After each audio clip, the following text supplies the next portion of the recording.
Bienvenidos a Geriatría para Todos, un espacio para difundir temas de interés sobre la salud en el adulto mayor, dirigido al público en general. Con ustedes, el Dr. Aldo García Taboada, médico especialista en geriatría y cuidados paliativos. Bienvenidos a esta cápsula que va a ser un poco diferente a las que hemos hecho previamente. Lo que estamos tratando de hacer aquí es abrir un poco al público sobre los cuidados paliativos. Es algo que va empezando en México, no hay una infraestructura muy grande, no hay muchos especialistas, médicos formados en esta área, pero es muy importante. Entonces voy a estar invitando a otros colegas a hablar de temas que sean, pues, relacionados con los cuidados paliativos y la especialidad en general, y espero que pueda ser de utilidad para quien haya llegado a este video por curiosidad o lamentablemente por estar viviendo una situación en la que un ser querido requiera de estos manejos. El día de hoy nos acompaña el doctor Jesús Gaitán Arocha. Él es geriatra y tiene una alta especialidad en cuidados paliativos. Pero bueno, mejor antes que nada, vamos a permitir que el doctor Jesús se presente. Gracias por acompañarnos, doctor. Bienvenido. Te agradezco mucho la invitación. Mi nombre es Jesús Gaitán Arocha. Como les menciona el doctor, yo soy médico geriatra, radicado ahorita en la ciudad de Torreón, con un máster en cuidados paliativos. Excelente. Pues mira, aquí yo creo que uno de los puntos importantes, donde creo que aparte has tenido experiencia ya, porque pues también formas a residentes y son temas que se ven mucho en el hospital independientemente de la especialidad que estemos hablando, es la conspiración del silencio. Esta situación, diría yo, desagradable, pero que se origina de una buena intención, que es en la que se intenta, entre comillas, proteger a un paciente que tiene un diagnóstico grave o desagradable al ignorar o tratar de evitar mencionar o que llegue hacia esta persona la información del diagnóstico en cuestión. ¿Qué experiencia has tenido con esto? ¿Qué nos puedes decir de este fenómeno que vemos mucho con los pacientes con enfermedades graves? Sí, la verdad es que es algo muy, muy frecuente. Yo creo que también los oncólogos podrían entender esa situación, porque se da más que nada en pacientes con enfermedades oncológicas ya muy avanzadas. Generalmente acuden a tu consulta porque ya su familiar está muy enfermo. Ahí el familiar te empieza a hacer señas como que ya no digas más, porque no quieren que su familiar, el paciente, se entere qué es lo que tiene.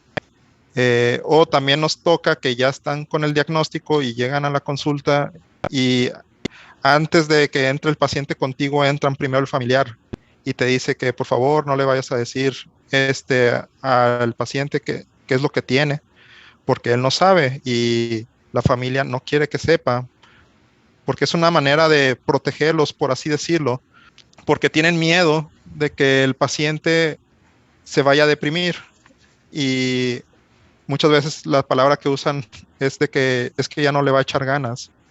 Tenemos que entender lo que está haciendo el familiar, tampoco es regañarlo ni cuestionarlo, pero lo que primero que hay que hacer es abordar al paciente y preguntar qué es lo que lo trae a la consulta, o sea, qué es lo que él cree que tiene, porque la mayoría de las veces el paciente pues es muy inteligente, sabe que algo malo está pasando, pero no sabe qué es lo que está pasando.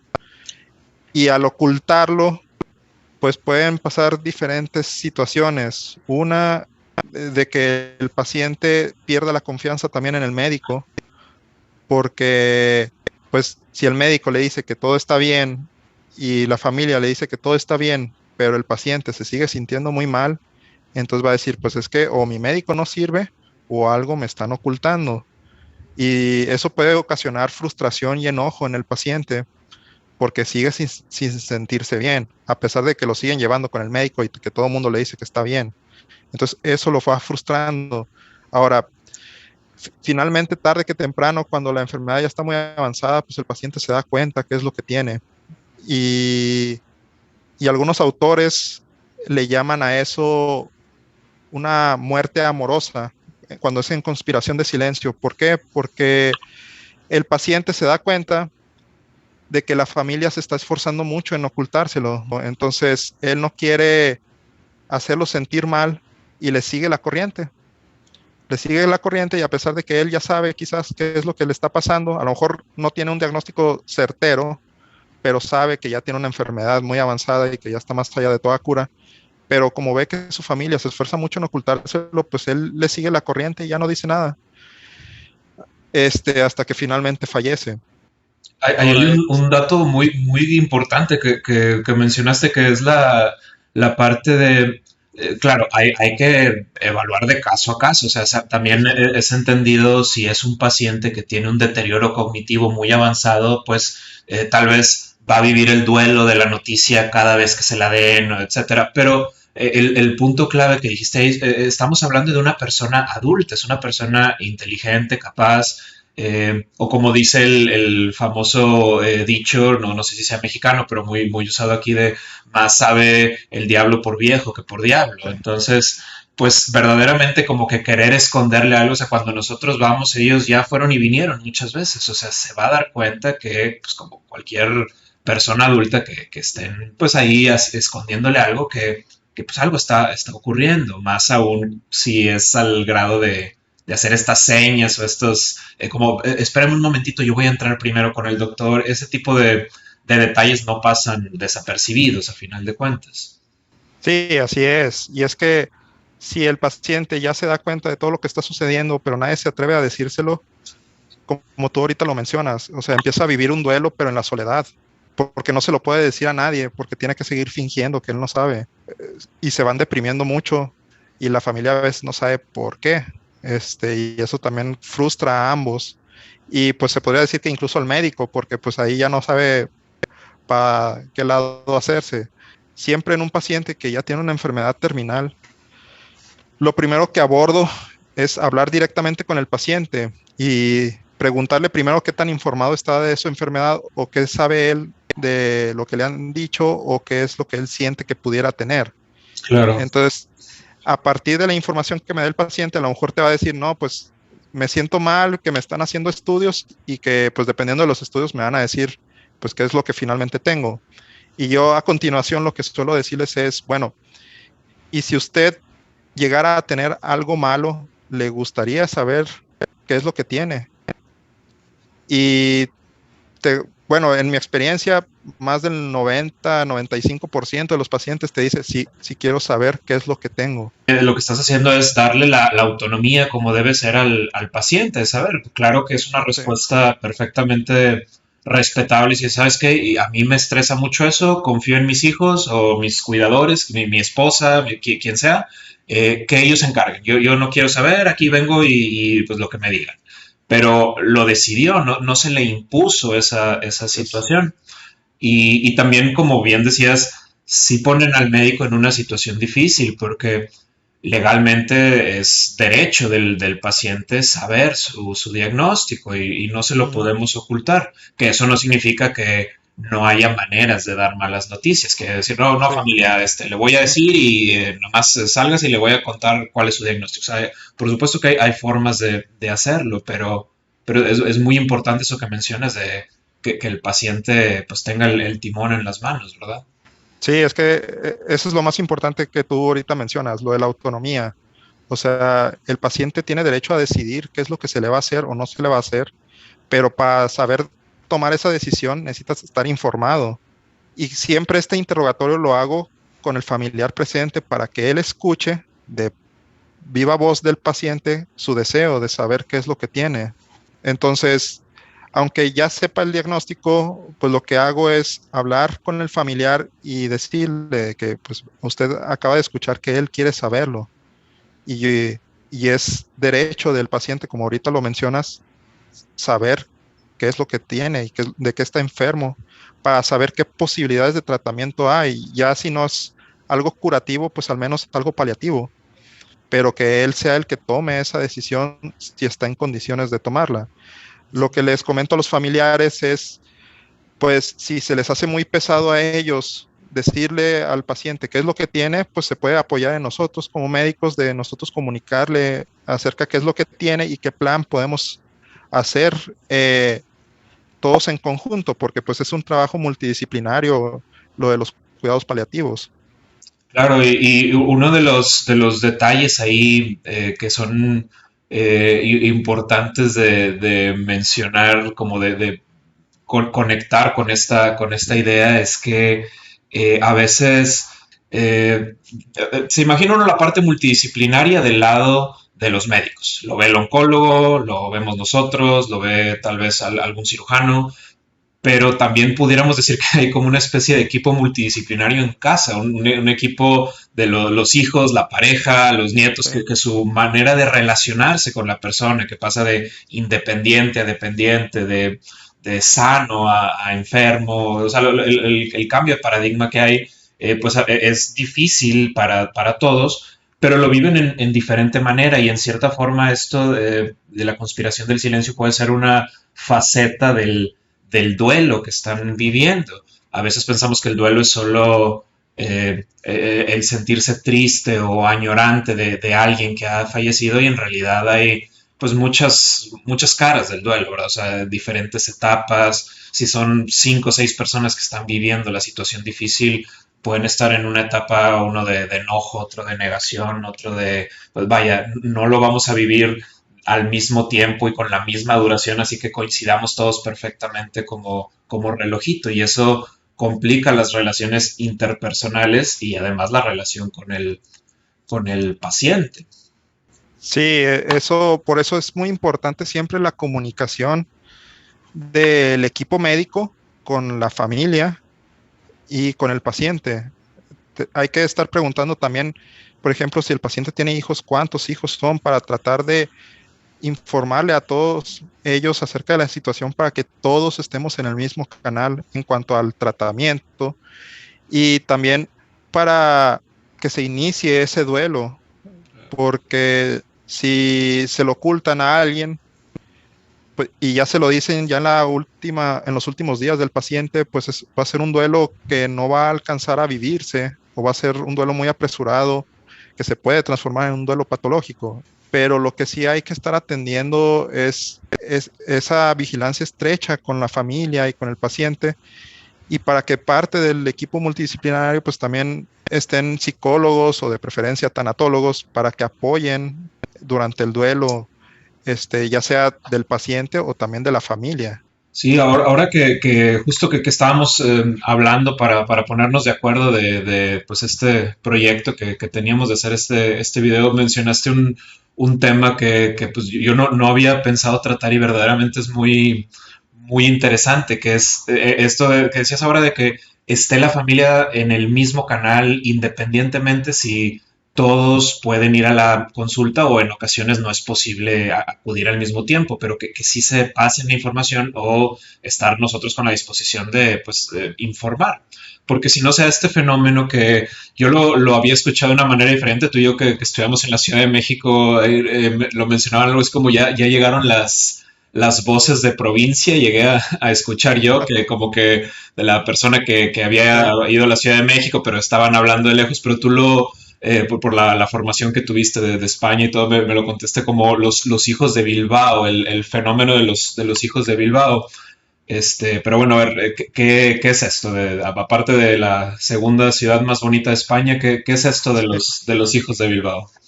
Pues es un término acuñado precisamente en España por un psicólogo.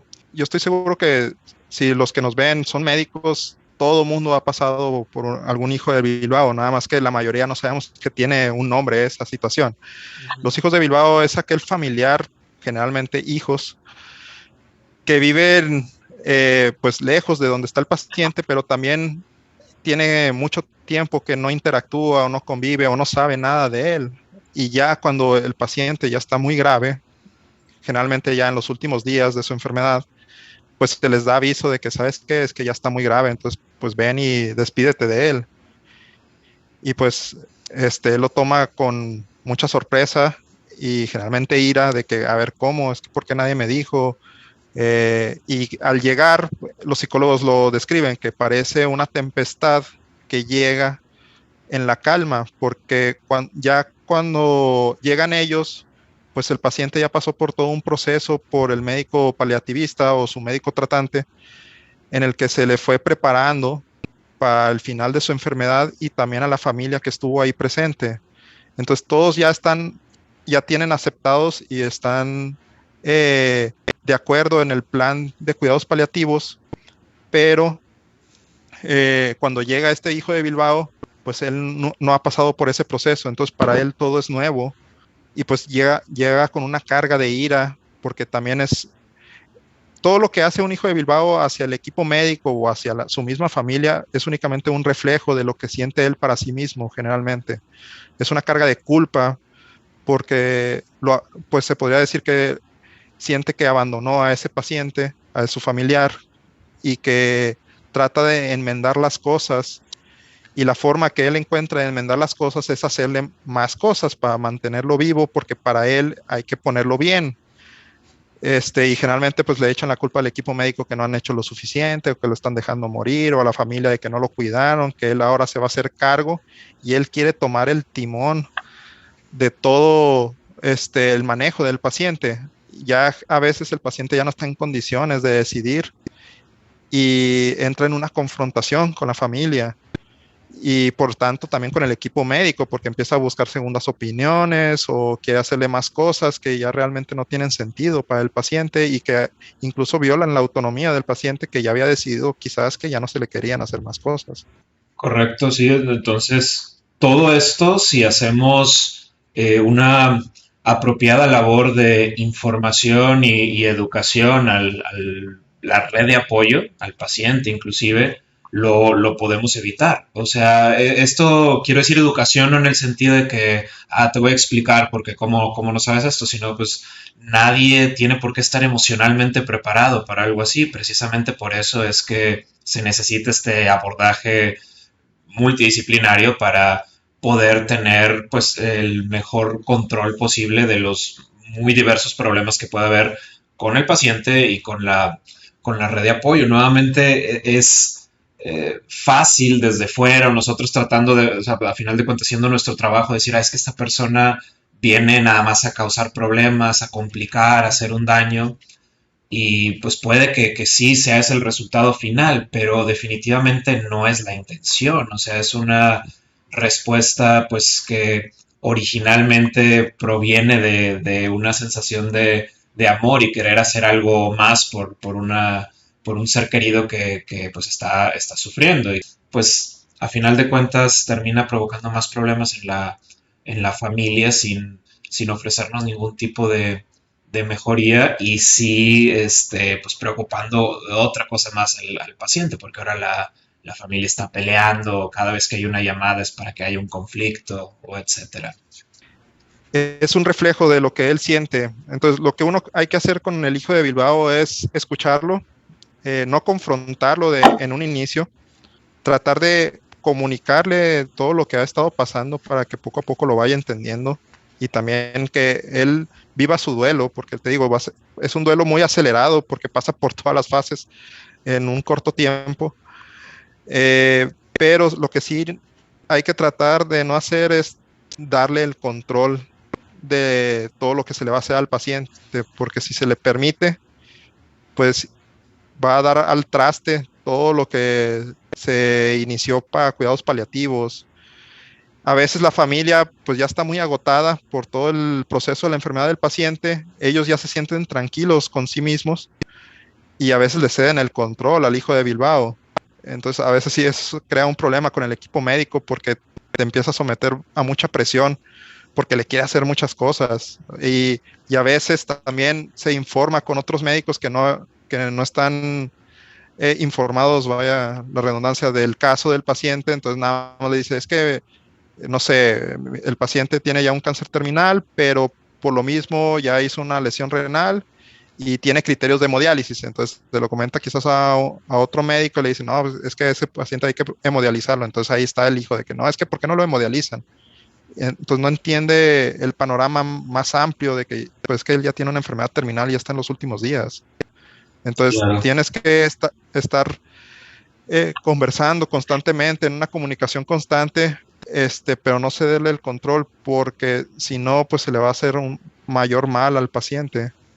Esa es la idea de estos videos, finalmente, que pues pueda haber un poquito más de difusión de estas ideas, estos abordajes que son comunes en cuidados paliativos y aunque pues de ninguna manera puedes decir, bueno, es que esto que vi en YouTube es la manera que se debe tratar a mi paciente, simplemente saber que existe este método de abordaje y saber que hay estas opciones también. Y lo más importante, hablar con su médico, o sea, entender que si bien no se va a dar así una clase magistral o una carrera completa en una consulta de una hora, sí definitivamente se necesita entender cuál es el diagnóstico y con eso cuál es el plan. Y pues para eso estamos. Muchas gracias por acompañarnos en Geriatría para Todos, un espacio para difundir temas de interés sobre la salud en el adulto mayor, dirigido al público en general. La medicina es una ciencia en constante desarrollo. Conforme surjan nuevos conocimientos desde la medicina basada en evidencia, se requerirán cambios en la terapéutica. La intención de este espacio es informar, y el contenido aquí presentado jamás debe tomar el lugar de una valoración médica formal, ni ser utilizado como guía en la prevención o tratamiento de enfermedades. Cada paciente es único y merece un tratamiento individualizado. Para más información, consulte a su equipo de salud profesional.